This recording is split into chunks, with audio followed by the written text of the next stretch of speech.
Yeah. First, let me say something about Freakin' Candy's book. I do not recommend that book. Prefer that no one ever read it. It's only marginally better than Percy Graves' work.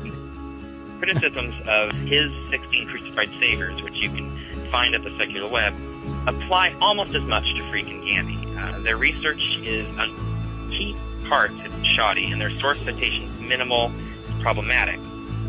There's no way to know when they've gotten something right or wrong without redoing all their research, which makes their book useless. And that's the same complaint I had against Graves' book. To figure out what's in there that's even correct, you have to completely redo the whole work, and why even read the book if you're just going to do all the work yourself anyway? Well, I've done a count recently of 1,200 sources on the resurrection, everything published since 1975 in German, French, and English. And I went back and I looked how many of these scholars who hold university chairs, for example, how many of them who are not Christians, who do not hold to the resurrection, how many of them would say that in any way the mystery gods are a potential inspiration for Christianity? And I can count the number of skeptics on one hand. I can count them on one hand out of 1,200 scholars. It is true that accounts exist of pagan gods who rose from the dead. However, none of these predate Christianity. None of them are contemporary with Jesus. In fact, the first doesn't occur until Adonis, one of the pagan gods, and he is about 150. Now, the religion of Adonis is much older than Christianity. It predates Jesus. But the part about Adonis coming back from the dead postdates Jesus by about 120 years. And he's the earliest. So, who's copying who if we're going to say someone's copying?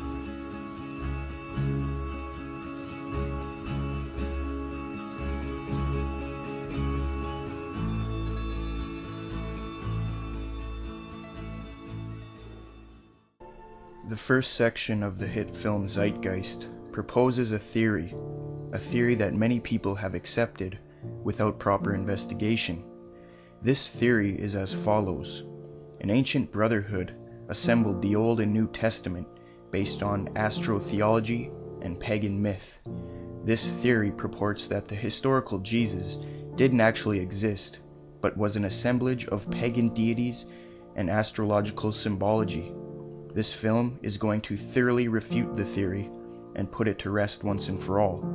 Before we begin though, you must realize that the Zeitgeist view is a real minority view. I contacted the noted scholar Mike Lacona to get his conclusion on the belief Zeitgeist offers. His response is as follows. There are as many non-Christian sources who mention Jesus within 150 years of his life as there are who mention the Roman emperor contemporary with Jesus' ministry within 150 years of his life. Those who propose that Jesus never existed must reasonably account for these sources, while those who try to believe their arguments are reasonable, they have not convinced many. In fact, I am not aware of a single widely respected scholar in the world who holds the position that Jesus never existed. Even critical atheist scholars such as Richard Carrier and Dr. Bob Price have rejected Zeitgeist sources such as Acharya S.'s The Christ Conspiracy and Percy Graves' 16 Crucified Saviors. As Dr. Bob Price remarks, she is quick to state as bald fact what turn out to be, once one chases down her sources, either wild speculation or complex inference from a chain of complicated data open to many interpretations. One of the most intriguing claims made repeatedly in these books is that among the mythical predecessors of Jesus as a crucified god were the Buddha, the blue-skinned Krishna, and Dionysus.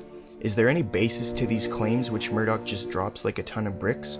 Again, she does not explain where they come from, much less why no available book on Buddha, Krishna, or Dionysus contains a crucifixion account. When Murdoch speaks of the Christ Conspiracy, she means it. She really believes that people got together and cooked up early Christianity like a network sitcom. Richard Carrier states, the world's 16 crucified saviors, or Christianity before Christ, is unreliable, but no comprehensive critique exists.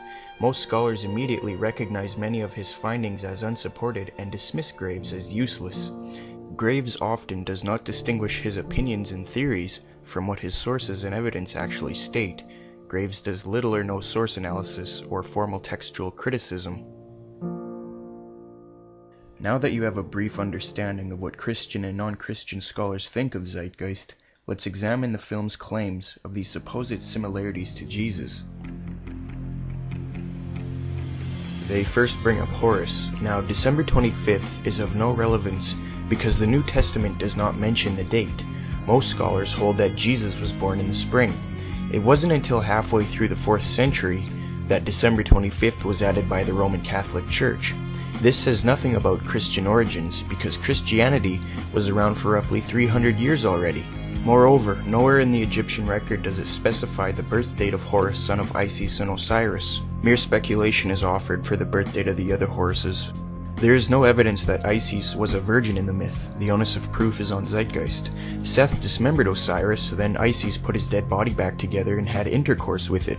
In some versions, she used a handmade phallus since she wasn't able to find that part of her husband, so it was not a virgin birth.